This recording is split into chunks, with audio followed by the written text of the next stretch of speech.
Otep à tous, bien-aimés frères et sœurs. Pourquoi l'Afrique n'avance pas?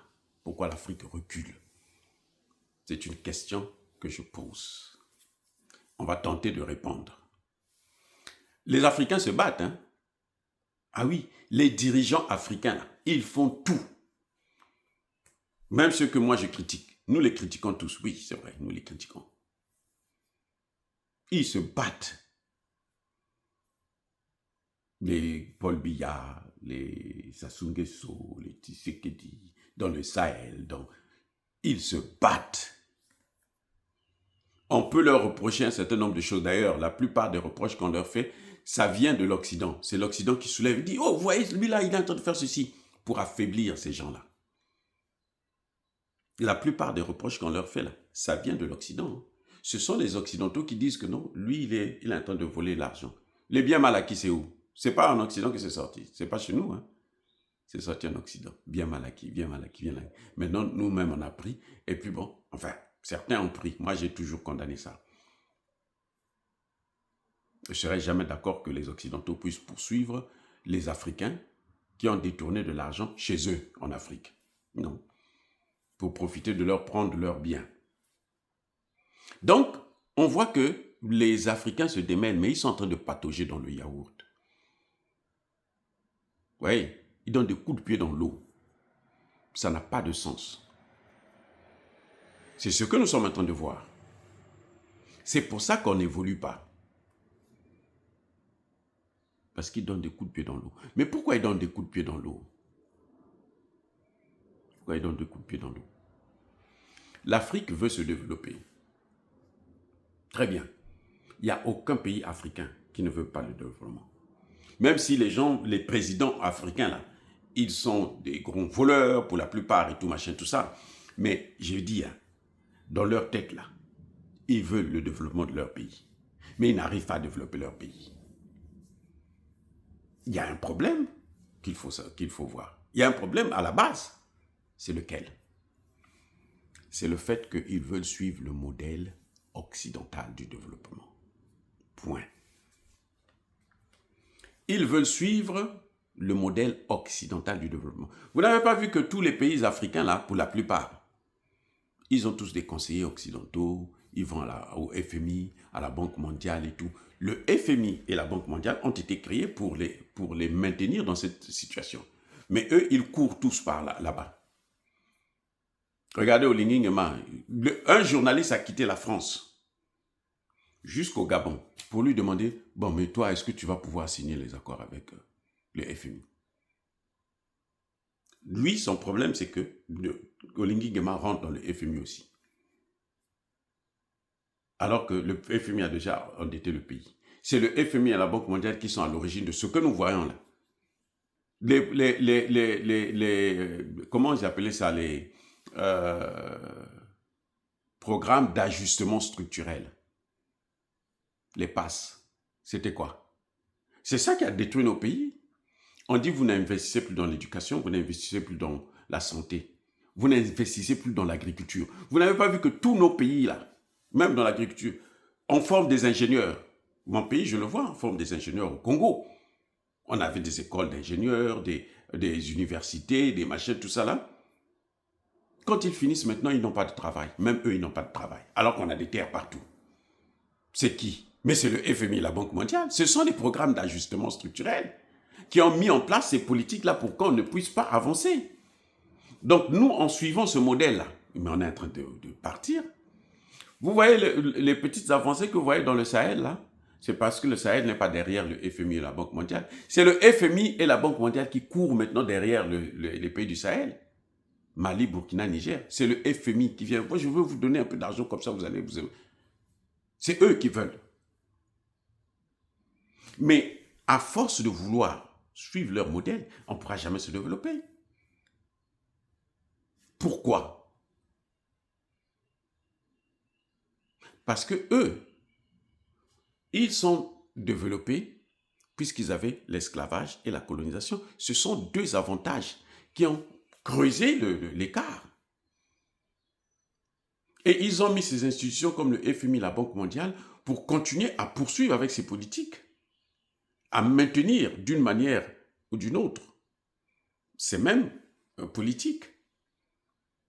Donc, si nous voulons suivre ce modèle, on ne peut pas avancer.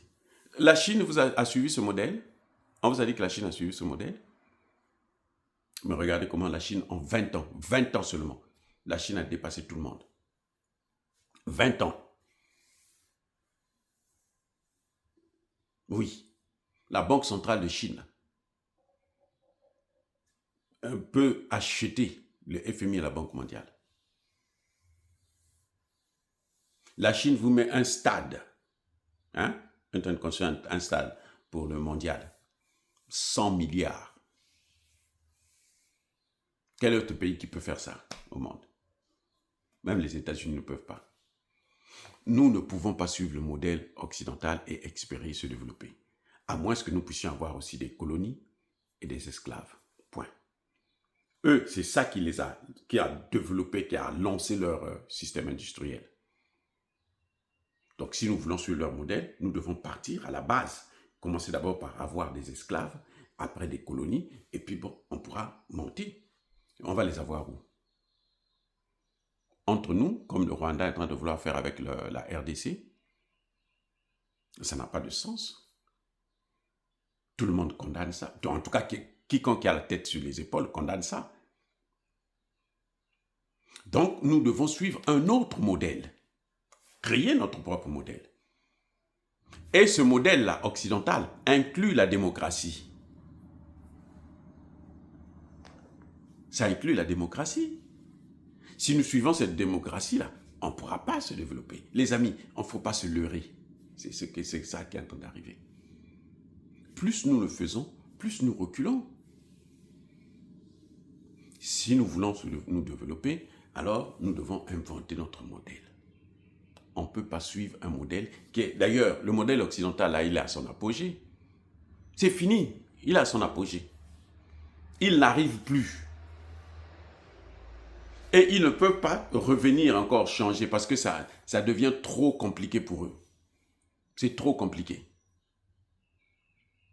Ce que vous voyez maintenant. Donc, ce modèle a échoué. Il est en train d'échouer sous nos yeux, là. L'Iran, comment l'Iran a fait? L'Iran n'a pas suivi leur modèle. On ne veut pas le dire ouvertement, mais l'Iran n'est pas seulement une puissance militaire, elle est aussi économique. Ah oui, elle est aussi économique. C'est vrai que ce n'est pas extra, ça ne fait pas partie des grandes puissances du monde, mais l'Iran s'en sort mieux économiquement que tous nos pays africains, là. Parce que l'Iran a des cerveaux, parce que l'Iran a l'intelligence, parce que l'Iran a formé des gens. Et eux, leur modèle à eux, il ne faut pas former des gens. Les hommes politiques ont peur des intellectuels. Oui. C'est pour ça que vous entendez des gens vous dire maintenant que non, mais les intellectuels, là, ils sont diplômés, là, mais ce sont eux qui gaspillent nos pays. Bien sûr. Parce qu'ils ont peur. Et quand ils choisissent un intellectuel, on le formate de telle sorte qu'il soit complètement paralysé. Il ne peut pas produire quelque chose de bon, de nouveau. Par la corruption, par les menaces, par ceci, par cela. Et puis voilà. Et ça, c'est parce que nous suivons le modèle occidental. Si on sort de ce modèle-là, vous allez voir que les pays africains, petit à petit, vont commencer à s'émanciper. Maintenant, est-ce qu'on aura le courage de sortir de ce modèle? Parce que sortir de ce modèle-là, ça commence par la souveraineté d'abord.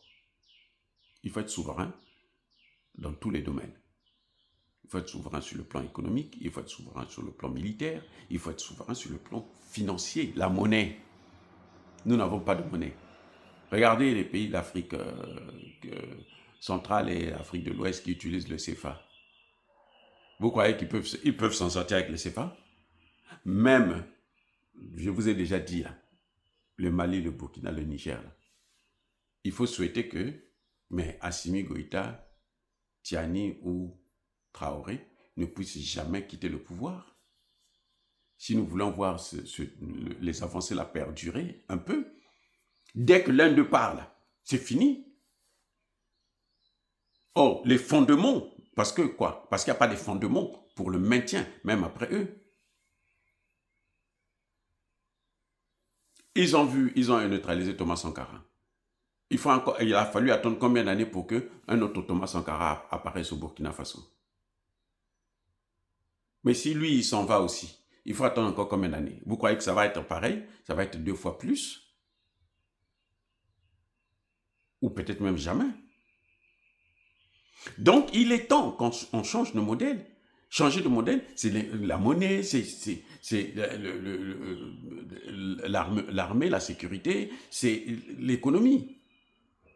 Surtout, d'abord, un problème de monnaie. Ouais. C'est-à-dire que vous n'avez pas, même pas l'argent pour échanger avec les autres. Comment on peut vous respecter? Vous ne valez rien.